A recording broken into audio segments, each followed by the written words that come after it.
Hello everyone. आज हम बात करेंगे इम्पल्सिव वेव की। इम्पल्सिव वेव एक्चुअल में होती कैसी है।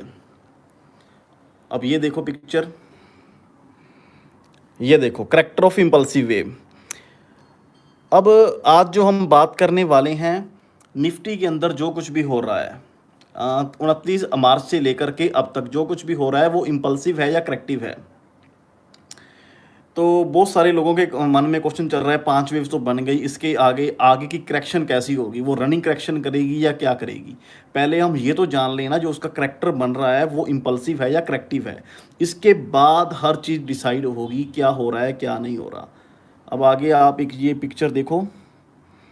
अब ये देखो, ये 5 वेव्स की स्ट्रक्चर्स हैं। 5 वेव की स्ट्रक्चर के बाद एबीसी बनी, एबीसी के बाद जो थर्ड वेव बनेगी, थर्ड वेव की भी जो फर्स्ट वेव होगी।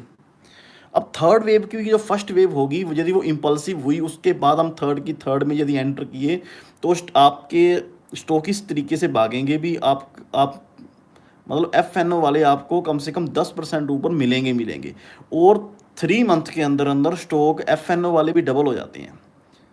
और जो मल्टीपैगर आप स्टडी ढूंढने जाओगे तो आपको 10% मल्टीपैगर मतलब 10 गुना वाले स्टॉक भी आपको आसानी से मिल जाएंगे। लेकिन ये आइडेंटिफाई करना जरूरी है भी हम इम्पल्सिव वेव में एंटर कर चुके हैं या नहीं किए। अब इस वीडियो को देखने के बाद ये पॉइंट आपको बिल्कुल क्लियर हो जाएगा। अब ये देखो, अब कोरोना के बाद 5 वेव्स बनी निफ्टी के अंदर, 1 2 3 4 एंड 5। उसके बाद एबीसी।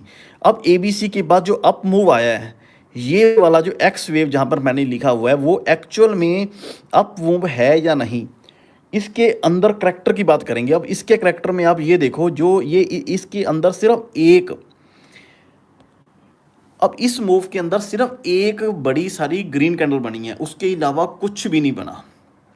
तो ये क्वेश्चन मार्क है सबसे पहले। अब ये मैंने क्वेश्चन मार्क इसको लगा लिया और मैं एफ आई आईज और डी आईज का डाटा देखूंगा। अब ये देखो, सिर्फ एक दिन 1200 करोड़ की बाइंग हुई है, उसके बाद एक बार 1200 करोड़ की बाइंग, 1900 करोड़ की बाइंग, और निफ्टी सिर्फ एक दिन 1.6% ऊपर गई है, उसके बाद कभी भी इतना नहीं गई। सो ये चीज़ें क्वेश्चन मार्क हैं। ऐसा कुछ इम्पल्सिव वेव में ऐसा नहीं होता। इम्पल्सिव वेव में स्टॉक ओपन हो मतलब इंडेक्स जो होता है वो ओपन होता है 100 पॉइंट, उसके बाद कम से कम 300 पॉइंट ऊपर जाता है। ये इम्पल्सिव की खासियत है। और इम्पल्सिव के अंदर जो 5 वेव्स बनेंगी उसके अंदर इंडेक्स के स्टॉक परफॉर्म करेंगे। जब 5 वेव्स के बाद एबीसी बनेगी तो मिड कैप और स्मॉल कैप परफॉर्म करेंगे। अभी तो निफ्टी के अंदर कोई भी स्टॉक एफएनओ वाला लाइफ टाइम हाई नहीं लगाने लगा। एलएनटी को आप छोड़ दो, चोला फाइनेंस को छोड़ दो आप। अब सिर्फ एयू बैंक जो था वो एक दिन ऊपर गया, टाटा मोटर एक दिन ऊपर गया, लेकिन कंटिन्यू वो नहीं हुए। अब आपको मैं एक दूसरी चीज़ दिखाता हूँ। ये देखो, ये इम्पल्सिव वेव है, ये 2014 का चार्ट है। इसके अंदर अब ये देखो, इसका करैक्टर देखना।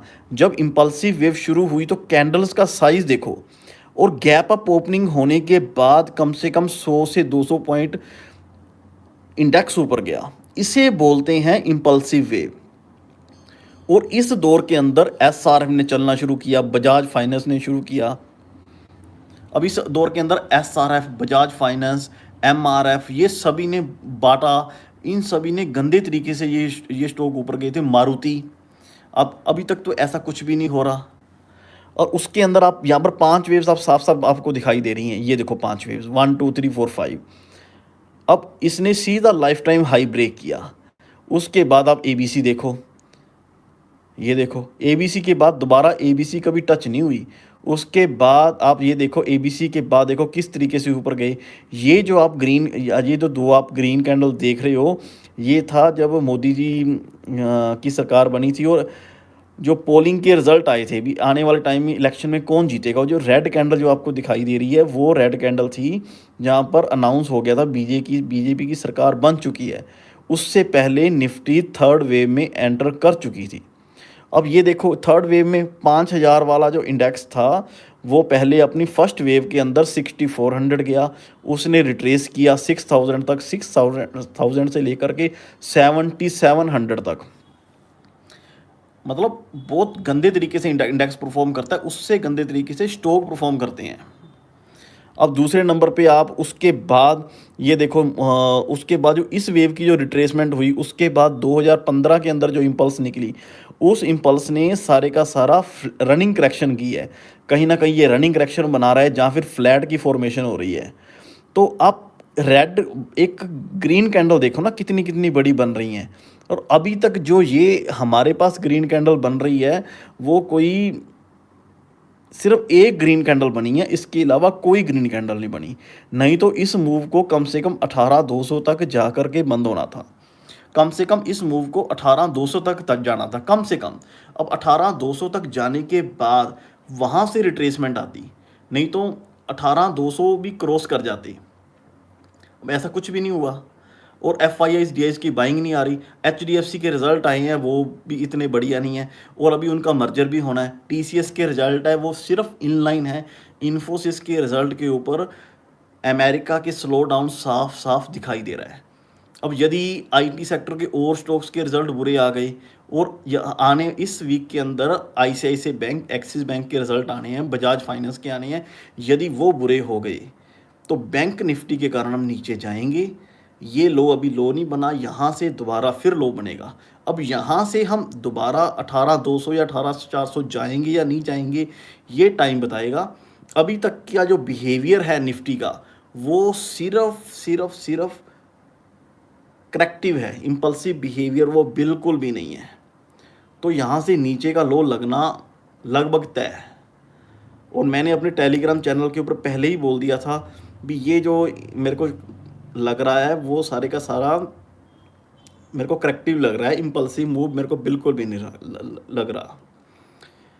तो आगे वाली हो सकता है बजाज फाइनेंस और बजाज फिनसर्व किस तरीके का परफॉर्म करे कि वहाँ से मार्केट की डायरेक्शन क्लियर होगी। मारुति भी दोबारा नीचे जाएगा और नीचे जाएगा। ये सारी की सारी चीज़ें जो हैं, ये जो स्टॉक्स हैं, वो डिसाइड करेंगे क्या होगा क्या नहीं होगा। आपको ये वीडियो कैसी लगी मेरे को कमेंट करके बताना। यदि